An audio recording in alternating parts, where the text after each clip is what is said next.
Good morning friends. আপনারা জানেন যে আমি বিশ্বজিৎ নস্কর। আমার লক্ষ্য হলো চাষির মুখে বড় হাসি ফোটানো, আর সেটা সম্ভব হবে যদি চাষের খরচ কমানো যায়, ফলন বাড়ানো যায় এবং জমি উর্বর হওয়া যায়। তো সেই উদ্দেশ্যটাকে সামনে রেখে আজকের টোটাল ভারতবর্ষে আমি এবং আমার একটা টিম যারা এই মহৎ উদ্দেশ্যটাকে নিয়ে আমরা কাজ করছি, এবং এই কাজে আমি আমার প্রচুর শুভাকাঙ্ক্ষীকে সাথে পেয়েছি। যারা এই ভিডিওটা দেখছেন, যদি আপনিও মনে করেন যে এই কাজে আপনিও আমাদের সাথে যুক্ত হতে চান, আপনি যুক্ত হতে পারেন। তো আজকে যে জায়গাটা এসেছি, সেই জায়গাটাতে যে ফসলের উপর আপনাদেরকে একটা এভিডেন্স দেখাতে এসেছি যে অর্গানিক পদ্ধতিতেও, রাসায়নিকের সাথে সাথে অর্গানিক পদ্ধতিতে অর্গানিক প্রোডাক্ট ইউজ করেও যে একটা ভালো চাষ করা যায় এবং ভালো অর্থকরী ফসল। আপনারা জানেন কলা চাষ, তো কলা চাষের ভিডিও গত বছরে আমি বানিয়েছিলাম। এই দাদাই ছিলেন আমাদের সাথে, দাদারই বাগান ছিল। এবছরও সেমভাবে আবার কলা চাষ করা হয়েছে। আপনারা দেখতে পাচ্ছেন কলার কাঁদি দেখতে পাচ্ছেন, এবং এখানে আমাদের Vestige marketing private limited company কী কী প্রোডাক্ট ইউজ হচ্ছে সেগুলি জানবো। পাশাপাশি রাসায়নিক কোন কোন জিনিস ইউজ করা হয়েছে, কিভাবে ইউজ করা হয়েছে সেগুলিও জানবো। তো কলা চাষের A to Z ইনফরমেশান দাদার থেকে আমরা নেব।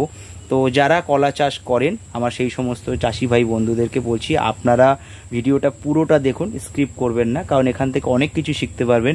আপনারা আমার পেছনে দেখতে পাচ্ছেন একটা কলার কাঁদি, ওখানে কতগুলি কলার ছড়া আছে সেটাও দেখতে পাচ্ছেন, কলার পরিস্থিতি দেখবেন, সবই দেখতে পাচ্ছেন। এত সুন্দর চাষ আপনিও যদি করতে চান, আপনি কিভাবে করবেন সেটা আগে ভালো করে জানুন। আর যারা বেকার ছেলে, শিক্ষিত বেকার ছেলে, তাদেরকেও পরামর্শ দেবো, আপনি যদি পারেন দাদা থেকে শুনুন। 10 কাঠা বা 1 বিঘা জমি যদি কলা চাষ করতে পারেন, তা কলা চাষ করে কেমন ইনকাম করা যায়। আপনাকে আর ওই চাকরির জন্য কারো দৌড়ে দৌড়ে ঘুরতে হবে না, দরজায় দরজায় না ঘুরে আপনি কলা চাষ করেও আপনি একটা ভালো ইনকাম বছরে করতে পারেন। তো কলা চাষের সমস্ত A to Z ইনফরমেশান আমরা দাদার থেকে জানবো, একদম আর সময় নষ্ট করব না। চলুন সরাসরি দাদার কাছে যাওয়া যাক এবং সমস্ত ইনফরমেশান ওনার থেকে নেওয়া যাক। দাদা নমস্কার। হ্যাঁ নমস্কার। গত বছরে আপনি যে কলা চাষ করেছিলেন এবং এবছরেও যে কলা আমি দেখতে পাচ্ছি, তো এবছরে কলার চাষ কতটা আছে? এবছরে ওই বিঘে 4। বাহ, এবছরেও 4 বিঘা জমি চাষ করেছেন। তো এখানে আচ্ছা, ওই গাছটার কি হলো, কাঁদিটা? এই তো একটু আগে আসলাম, দেখলাম, দেখে গেলাম, ঠিক আছে। আচ্ছা, খুঁটি সরে গিয়ে যা কাঁদিটা ভেঙে পড়লো। কাঁদিটা ভেঙে পড়লো। ওখানে ক ছড়া কলা আছে? 1 2 3 4 5 6 7 8 9 10 11 ছড়া। বাহ। তো এখন এখানে যা দেখতে পাচ্ছি, আপনার পেছনের যে কাঁদিটা ওটা দেখতে পাচ্ছি, এই সাইডে একটা কাঁদি আছে এটা দেখতে পাচ্ছি, ওদিকের পেছনে সমস্ত কাঁদিগুলি দেখতে পাচ্ছি। ওই যে একটু আগান, চলুন ওদিকে যাই। বাহ, এই যে আমার দর্শকদের একটু দেখাই, দাদা একটু ওদিকে চলুন। তো দেখতে পাচ্ছেন এদিকের কাঁদির সাইজ, ওদিকের কাঁদির সাইজ, এদিকে দাদা দেখাচ্ছে পুরো কলার কাঁদির সাইজ। এইটা দাদা এই দিকটা একটু যাই। তো দেখতে পাচ্ছেন কলার কাঁদির সাইজ, তো এদিকে কলার কাঁদির সাইজ দেখতে পাচ্ছেন। এটাতে ক ছড়া আছে দাদা? এইটা 11 ছড়া। বাহ, দারুণ হয়েছে। দেখতে পাচ্ছেন এখানে কলার কাঁদি, এখানে কলার কাঁদি, এই একটা কলার কাঁদি আপনারা দেখতে পাচ্ছেন। বাহ, এটাতে কটা হবে প্রায়? 12-13টা আছে না? এটাও দেখুন আমার। বাহ বাহ। তো এদিকটা আসুন একটু, আমরা একটু আপনার থেকে জানতে চাইবো যে আপনি যে 4 বিঘে কলার কাঁদি মানে কলা চাষ করেছেন, এইখানে দেখতে পাচ্ছেন, ওদিকে পেছনে আছে। তো এই যে 4 বিঘে আপনি যে কলা চাষ করেছেন, তো আমার যারা দর্শক আছে আপনার থেকে একটু জানতে চাইছে, মানে এই কলা চাষটা কিভাবে, মানে একদম A to Z ইনফরমেশান। আপনি মনে করুন 1 বিঘা জমিতে কেউ যদি কলা চাষ করতে চায়, তাহলে তার কি কি করণীয়? আমরা তো প্রথমে তো এই জমিটাকে ভালো করে তৈরি করেছি। আপনার জৈব সার ছিল, গ্যানুয়াল ছিল ভেস্টিজের। 1 বিঘেতে মোটামুটি আমরা 5 কেজি দেই। আচ্ছা, যেহেতু এতে কপি, আচ্ছা, লঙ্কা এবং কলা একসঙ্গে 3টে চাষ হয়। আচ্ছা আচ্ছা। তো আমরা প্রথমে কলা বসিয়ে নিই। 1 বিঘে জমিতে মোটামুটি 450 গাছ বসবে 1 বিঘা জমিতে। আচ্ছা, তো 450 গাছ বসানো হলো, বসিয়ে আবার ওই জমি ভালো করে পিলি টিলি টেনে ওতে কপি লাগানো হয়। আচ্ছা, তারপর কিছুদিন পরে আবার লঙ্কাও লাগানো হয়। আচ্ছা, তারপরে কলা গাছ তো মোটামুটি হতে থাকে, চারা গাছ আস্তে আস্তে বাড়তে থাকে। এবারে আপনার কপি যেমন যেভাবে ট্রিটমেন্টে চাষ হয় সেইভাবে কপি খুশিয়ে পিলি দেওয়া সেভাবে হয়ে গেল। আচ্ছা, তারপর কপিটা যখন ম্যাচুরিটি মানে কাটা মতন হয়ে যাবে 2 মাস পরে কপি উঠিয়ে নিলাম। আচ্ছা, তারপরে লঙ্কা থাকে, এবার লঙ্কা শুধুমাত্র লঙ্কার কলা গাছ। আচ্ছা, এবার দেখা যাচ্ছে আগে আমি দেখিয়েছি যে কলা গাছ যখন বড় হয়ে যায় তখন বেঁধে রাখি, আচ্ছা, আর লঙ্কাটা তখন তোলা চলে। এবারে মোটামুটি আমরা বৈশাখ মাস চৈত্র মাস শেষ কি বৈশাখ মাস পর্যন্ত লঙ্কা নেই। আচ্ছা, তারপরে কলা গাছের পাতা ছেড়ে দিয়ে ট্রিটমেন্ট শুরু করি। ওই অবস্থায় দেখা যাচ্ছে দু একটা কাঁদি এসে যায়। আচ্ছা, তো কাঁদি এসে গেলে এইবারে আপনার দেখা যাচ্ছে তাড়াতাড়ি করে লঙ্কা গাছগুলো উঠিয়ে ফেললাম। আচ্ছা, সুন্দর করে এরকম পরিষ্কার করে একদম। তো আপনার বাগান তো একদম দেখার মতো, চাইলে এখানে বসে আড্ডা মারা যাবে। এখানে আপনি চাইলে বসে আপনি এত সুন্দর পরিষ্কার যে আপনি চাইলে বসে মানে খাওয়া দাওয়া করতে পারবেন। এবারে দেখা যাচ্ছে কি এরকম গাছের গোড়াগুলো সব এরকম হয়। আচ্ছা, আচ্ছা, চারা বাঁধা হয়। আচ্ছা, এগুলো সব কেটে দেওয়া হয়। আচ্ছা, আচ্ছা, এগুলি সব আপনি কেটে দেন? কেটে দেয়। আচ্ছা, এইসব কেটে দেওয়া হচ্ছে। আচ্ছা, কেটে দেওয়া হয়েছে সব। আচ্ছা, দেখা যাচ্ছে আবার হয়েছে, আবার কেটে দেওয়া হবে। আচ্ছা, তো এই একটাই গাছ, আচ্ছা, একটাই কাঁদি। আচ্ছা, আর ওই একটা ভালো দেখে এই চারা গাছ রাখা হবে, আচ্ছা, কি দুটো। আচ্ছা, কিন্তু আচ্ছা, এইরকম থাকবে না। যখন কলা শেষ হয়ে যাবে আচ্ছা, গাছ গোড়া সব উঠিয়ে ফেলে দেওয়া, পুরো বাগান পরিষ্কার। আচ্ছা, আচ্ছা, আবার নতুন করে এরকম গাছ লাগানো হবে। আচ্ছা, আবার কপি লঙ্কা যেমন হয় তেমন, একটা গাছ একটাই কাঁদি। আচ্ছা, এটাই হচ্ছে ব্যাপার। আচ্ছা, তবে এতে একটু সার খরচ বেশি হয়। আচ্ছা, তো আপনার রাসায়নিক সার যেমন লাগে, পাশাপাশি ওই জন্য আগে জৈব সার দিয়ে জমিটা তৈরি করা হয়, যেহেতু 1 বছরের ব্যাপার। আচ্ছা, আচ্ছা, এবার মাঝে পড়ে যখন দেখা যাচ্ছে আমি জৈব সার দিয়ে জমি রেডি করলাম, আচ্ছা, তারপরেও যখন কপি লঙ্কা হয়ে গেল, ফের যখন ওই গোড়া বেঁধে দেওয়া হবে, গাছগুলো কাঁদি আসবে, তখনও ফের একবার ওই বিঘেতে 1 ব্যাগ মানে 5 কেজি আচ্ছা, আমরা গ্যানুয়াল দানা দিয়ে দেই। আচ্ছা, ওই 100 গ্রাম আচ্ছা, একটু সঙ্গে মাখিয়ে। আর রাসায়নিক সার যেরকম 10-20, এতে বেশিরভাগ 10-20 ব্যবহার। কতটা দিতে হয় 1 বিঘাতে রাসায়নিক সার না জৈব? রাসায়নিক সার? রাসায়নিক সার মোটামুটি 15 দিন বাদে বাদে দেখা যাচ্ছে। তবে আগে যেরকম 3-4 দেওয়া হতো, এখন 2বারই দেই।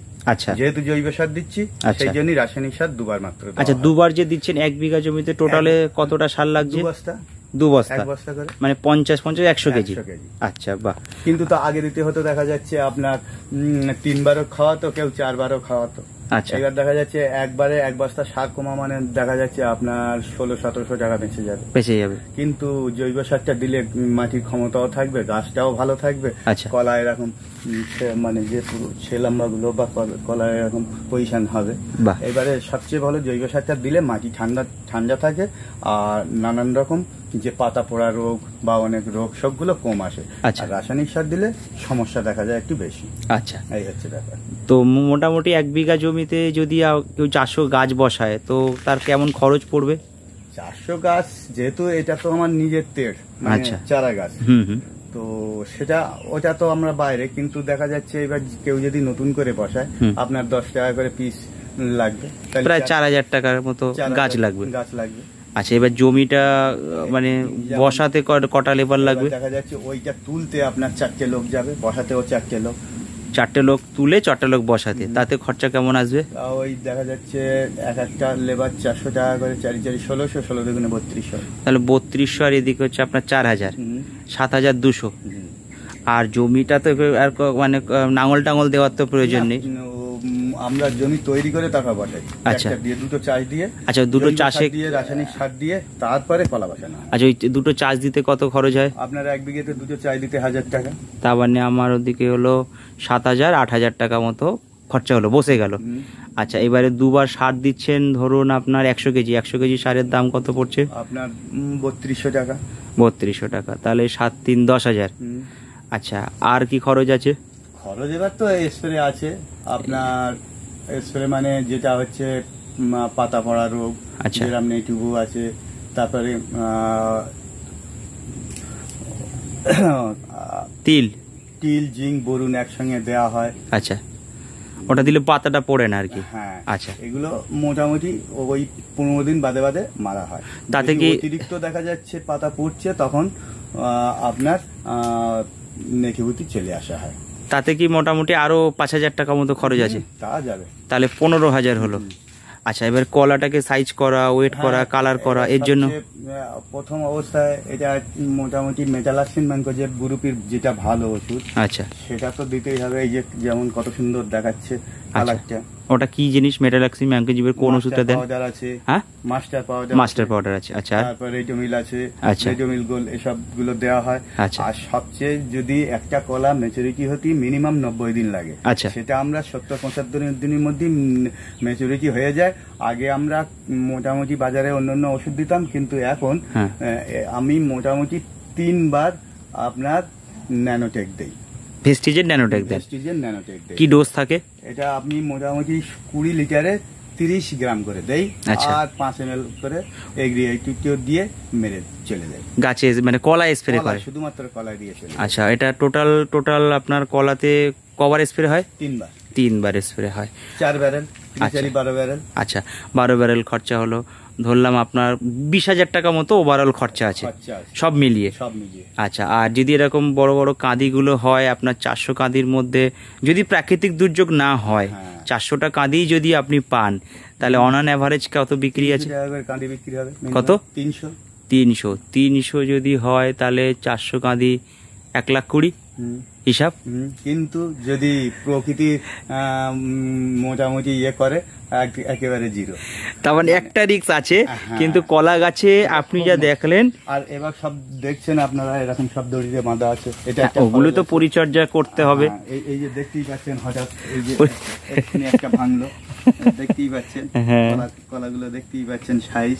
আচ্ছা, মানে মিনিমাম দাম বললেন 300। তবে এবারে সবকিছু হিসেব নিকাশ ধরলে বিঘেতে 30,000 টাকা খরচা হবে। 30,000 টাকা খরচা আছে। আরো অনেক লেবার টেবার তো সবগুলো ধরা হয়নি। স্প্রে লেবার, দড়িতে বাঁধা, পরিষ্কার করা গাছ, এই বারে এই তেল কাটা, এগুলো তো খরচ তো হবেই। তো সব ধরে আপনার 30,000 খরচ আছে, আর কম করে বিক্রি হলেও 1,20,000 বিক্রি আছে। তো নিট প্রফিট আপনার 90,000 টাকা আছেই। এটা 1 বিঘা জমিতে। এবং এটা যদি 1 বিঘা জমিতে মোটামুটি একটা চাষি যদি সুন্দরভাবে পরিচর্যা করে কলা চাষটা করতে পারে, এটা আপনার 1 বছরের ফসল না 8 মাস? এটা 1 বছর। 1 বছরে এই প্রফিটটা পেতে পারে।